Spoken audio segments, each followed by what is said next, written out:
வணக்கங்க. ரொம்ப நாளாகவே சில விஷயங்கள பேசணும்னு ஒரு இது இருந்துச்சு. அது இன்றைக்கி பேசணும்னு தோணுது. திருச்சி மாநாடு வெற்றின்னு சொல்கிறாங்க. அது வெற்றிலாம் இல்லை. ஏன்னா இவ்வளோ பெரிய கூட்டம் இருக்கிற மாதிரி ஒரு புகைப்படமும் காணொலியும் பரவிக்கிட்டே இருக்குது சமூக வலைத்தளங்களில் இன்றைக்கி. அது யோசிச்சு பாருங்கள், ஒரு ட்ரோனில் கூட கவர் பண்ண முடியாத கூட்டம் எங்கேயாவது பார்த்துருக்குமா இது வரைக்கும்? என்னோடய விவரம் தெரிஞ்சு இந்தியாவில் தமிழ்நாட்டில் இது வரைக்கும் நான் பார்த்ததில்ல. அப்போ அது உண்மை இல்லை. ஒரு வேளை 2 லட்சம் 3 லட்சம் பேர்னு சொல்கிறாங்க, 2 லட்சம் பேர் அதை சொல்கிறாங்க. அப்படின்னா இந்த நாம் தமிழர் கட்சி காசு கொடுத்து கூப்பிட்டு போகாது. தமிழக அரசியலில் எல்லாரும் காசு கொடுத்து தான் ஒரு கூட்டத்துக்கு கூட்டிகிட்டு போவாங்க. அப்படி தான் ஆள் சேரும். இவங்க எப்படி காசு கொடுக்காத ஆள் இவ்வளோ பேர் எப்படி கூடியிருப்பாங்க? அப்போ அதில் ஒரு கேள்வி இருக்குது. அப்புறம் இவங்ககிட்ட எல்லாம் காசு போய் எங்கேயும் வசூல் பண்ண மாட்டாங்க, எதுவும் கிடைக்காது. ஆனால் ஒவ்வொருத்தரும் ஊர்லேருந்து செலவு பண்ணிக்கிட்டு சாப்பாடு வண்டி வச்சுக்கிட்டு வந்திருக்காங்க. இதுவும் ஒரு வகையில் கேள்விக்குறி தான், எப்படி வந்துச்சு அப்படின்னு. இது எல்லாத்தையும் தாண்டிங்க, இவ்வளோ பேர் கூடின இடத்துல ஒரு கலவரம் சிக்கல் பிரச்சனை நடந்திருக்கணும்ல, அப்படி எதுவும் செய்தியாக வரல. எந்த அப்படி இவங்களுக்கு எதிராக எவ்வளோ செய்தி போடுற ஊடகம் இருக்குது, இது வரைக்கும் எந்த செய்தி வரல.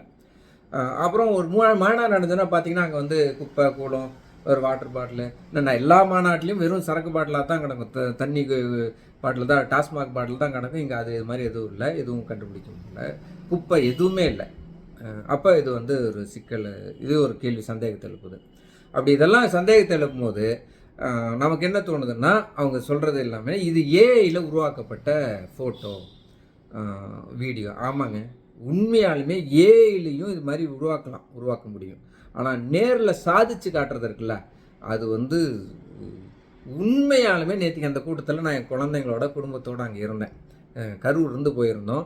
பாருங்க, அப்படியே உடம்புல மெய் சிலுக்குது, நினச்சி மெய் சிலுக்குதுங்க. இப்படி அந்த உணர்வான அந்த கூட்டம் அவங்க எப்படி இந்த மாநாட்டுக்கு அவ்வளவு உழைப்பு, திருச்சி உறவுகள், திருச்சி அமைப்பு, சாட்டை துறைமுகம் உள்ளிட்ட அத்தனை பேர் அவ்வளோ உழைச்சிருந்தாலும் அவங்க என்ன உழைப்பு போட்டாங்களோ அதே மாதிரி 36 மாவட்டத்திலேருந்து உழைப்பு போட்டிருக்காங்க. ஒவ்வொரு மாவட்டம் உழைப்பு போட்டு மக்களை திரட்டி அங்கே கொண்டாந்து ஒவ்வொரு பாக்ஸாக அவங்க அங்கே இருந்து பார்க்குறப்ப போட்டி, அதாவது நான் எவ்வளோ பேர் நாங்கள் உணர்வோடு இங்கே வந்திருக்கோம் அப்படின்னு ஒரு திருவிழாவுக்கு வர்ற மாதிரிங்க. இது ஒரு வீட்டு திருவிழாக்கு எல்லாரும் அழைச்சிட்டு எப்படி விருந்தவங்களாக வருவாங்களோ அது மாதிரி நடந்துச்சு. இது வாய்ப்பே இல்லை. இனி இது மாதிரி தமிழ்நாட்டில் இந்த கட்சியை தாண்டி தவிர வேறு யாருனாலையும் இப்படி உணர்வோடு ஒரு கூட்டத்தை கூட்டுறதுக்கான சாத்தியமே இல்லை. இது வெற்றியா அப்படின்னா நான் என் அளவில் நான் நினைக்கிறது இது வெற்றியான்னு நினைக்கல, இது துவக்கமாக நினைக்கிறேன். 2009 அண்ணன் சீமான் துவங்கியிருந்தாலும் இது திரும்பவும் ஒரு அண்ணன் சொன்ன மாதிரி இது ஒரு அடுத்த பாய்ச்சல் தான். இதோட வெற்றிங்கிறது இந்த 2026 தேர்தலில் தான் நம்ம வெற்றியாக அதை பார்க்கணும். தேர்தலில் இந்த அத்தனை பேர் எப்படி இப்போ உழைக்கிறாங்க, உணர்வோடு அந்த விடுதலைக்காக போராடுறாங்களோ அதில் தான் அந்த வெற்றி அடங்கியிருக்கு.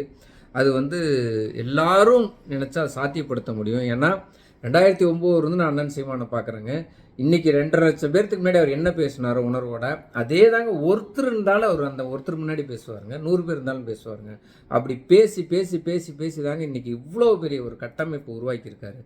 இது இது நினச்சி பார்த்தா நமக்கு அப்படியே ஒரு மாதிரி ஒரு பெரிய மாற்றங்க. தமிழகத்தில் மாற்றமே நிகழாதுன்னு சொன்னாங்க இல்லையா, இந்த தேர்தலுங்க சத்தியமாக மிகப்பெரிய மாற்றம் நிகழப்போகுது. அதுக்கு இந்த மாநாடு ஒரு மிகப்பெரிய ஒரு சாட்சி. ஏன்னா இப்போ நம்புறதில்ல, இது ஏன்ற எங்கனாலே நம்ப முடியல. நாங்கள் இன்னமும் இது ஒரு நம்ம சமகாலத்தில் எவ்வளோ இழப்புகளை சந்திச்சிட்டோம். ஈழ போரோட நம்ம தமிழர்களோட படுகொலைகள்லாம் அன்னைக்கு நம்மளால் எதுவுமே பண்ண முடியாத மாதிரி ஒரு ஆதங்கத்தில் இருந்தோம். இன்றைக்கி அதுக்கப்புறம் தொடர்ச்சியாக நிறையா முத்துக்குமாரோட தீக்குளிப்பு, அனிதாவோட நீட்டில் அனிதாவோட மரணம், இப்படி ஒவ்வொரு இடத்துலையும் நம்ம சிக்கல்களை சந்திச்சு தான் வந்திருக்கோம். இந்த தேர்தல் நமக்கு இருக்கிற ஒரு மிகப்பெரிய வாய்ப்பு. இதில் சாதிச்சிட முடியும், வெற்றி காண்ற முடியும். கட்டாயம் அண்ணனோட நம்பிக்கை எல்லாத்துக்கும் அவர் விதைச்சிட்டாரு. இது நடக்கும்னு நினைக்கிறோம். மகிழ்ச்சி. நன்றி.